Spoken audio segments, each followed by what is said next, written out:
É sempre bom estar junto com os irmãos, né? Conhecendo um pouco mais da palavra de Deus, compartilhando aquilo que o Senhor nos deu, aquilo que o Senhor nos alimenta, né? Diariamente. Deus tem nos alimentado com a sua palavra, fortalecido o nosso coração, o nosso pensamento, a nossa fé. E assim vivemos uma vida debaixo daquilo que Deus é: amor, justiça, bondade, misericórdia. Deus é santo. Eu quero falar sobre a santidade de Deus e como essa santidade de Deus se manifesta a favor do seu povo. O assunto, todos os assuntos referentes a Deus, são assuntos que nunca vamos conseguir terminar, porque é impossível se conhecer tudo de Deus. Por mais que se busque, por mais que se estude a palavra, sempre estaremos aquém, abaixo daquilo que Deus é. Mas Deus revelou nas suas escrituras, né, na sua palavra, na sua voz, que é a Bíblia, coisas que é importante que nós conheçamos a respeito dele. Deus é infinitamente mais do que tudo que nós podemos alcançar de pensamentos, de conhecimento. Né? Mas ele deixou aqui registrado, né, atos dele que mostram a sua santidade. E devemos reconhecer a santidade de Deus nestes atos. E o primeiro deles é quando ele se manifesta Salvador nosso. Quando ele nos salva de nossos inimigos. Eu separei aqui o texto de Êxodo, capítulo 15, versículo 11. O povo de Israel passa pelo Mar Vermelho, aí o Mar Vermelho fecha, os egípcios morrem e Moisés começa a cantar sobre a santidade de Deus, sobre aquele livramento que Deus deu. E Moisés diz assim: Ó Senhor, quem é como tu entre os deuses? Quem é como tu, glorificado em santidade, terrível em feitos gloriosos, que operas maravilhas?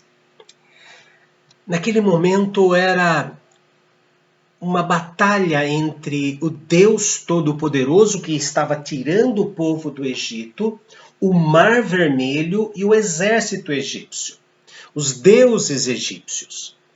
Os egípcios confiando em seus deuses, cada um designado por um animal e assim por diante. E ali estava o exército dos egípcios e o Mar Vermelho, o povo aflito.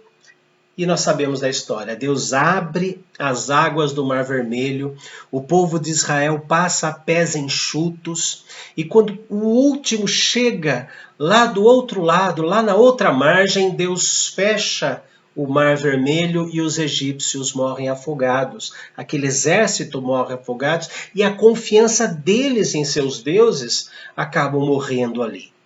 Então Moisés fala: quem é? Que Deus egípcio pode ser maior que o nosso Deus? Ele nos livra. Vamos ler mais um pedaço do texto. Quem como tu, glorificado em santidade, terrível em feitos gloriosos. Uma construção estranha, né? Terrível para nós é coisa feia, mas terrível é aquilo que é majestoso, aquilo que é grande demais. Causa medo para uma turma e causa consolo, segurança para outro. Então, as temíveis ou as terríveis manifestações da glória de Deus são destruidoras para os ímpios e servem de segurança para o seu povo. A santidade de Deus assim o fez. Nos livra dos nossos adversários. O outro texto que eu gostaria de ler com os irmãos é o Salmo 99, versículo 9. Exaltai e prostrai-vos ante seu santo monte, porque santo é o Senhor nosso Deus. A santidade de Deus nos leva à adoração. Algumas denominações usam a adoração como uma moeda de troca. Eu adoro, eu exalto a Deus e Deus depois me dá aquilo que eu preciso. Isso é ganância, isso não é adoração. Isso é tentar fazer uma barganha com Deus. Mas o que nos aproxima para o culto é a santidade do Senhor. Sabei que o Senhor é Deus. Foi Ele quem nos fez e dele somos. Lembra do Salmo 100? Então, nós nos aproximamos, nós vamos ao culto para adorar a Deus na beleza da sua santidade. E aqui estamos mostrando alguns atos belos da santidade de Deus. Ele nos protege dos nossos inimigos. Ele incita, ele coloca, ele influencia, ele coloca dentro do nosso coração motivos para a adoração. Isaías capítulo 6, versículo 3. Esta adoração movida pela santidade de Deus, pelo reconhecimento da santidade de Deus, não é apenas sobre nós pecadores. Nós temos medo porque somos pecadores, mas a santidade de Deus nos livrou do pecado e da morte em Cristo Jesus. Então, motivados por essa libertação da condenação eterna, nós adoramos a Deus pela santidade dele. Ele derrama a santidade sobre nós. Mas também a santidade de Deus não é reconhecida apenas por nós, pecadores perdoados, mas a santidade de Deus é reconhecida por aquelas criaturas que nunca pecaram, os anjos. É o que diz Isaías 63:3. E clamavam uns aos outros, dizendo: Santo, Santo, Santo é o Senhor dos exércitos, toda a terra está cheia da sua glória. A santidade de Deus deixa inclusive os seres celestiais, os seres angelicais boquiabertos, sem palavras. Até mesmo na linguagem celestial, santo é pequeno demais diante do que Deus é. É por isso que no hebraico, quando se repete várias vezes a mesma palavra, e também no grego, quando se repete várias vezes a mesma frase, em verdade vos digo, ou então aqui no hebraico, santo, santo, santo, quer dizer santíssimo. A santidade de Deus ultrapassa o nosso conhecimento, e ultrapassa o conhecimento dos anjos, dos seres celestiais que nunca pecaram. Então é esta santidade de Deus que se manifesta a nós e nos leva a adorá-lo. E mais um detalhe, está no livro do Apocalipse, capítulo de número 15. Apocalipse, capítulo de número 15. Nós leremos os 4 primeiros versículos. Apocalipse 15, os 4 primeiros versículos. A santidade de Deus causará a vitória final e o louvor da eternidade.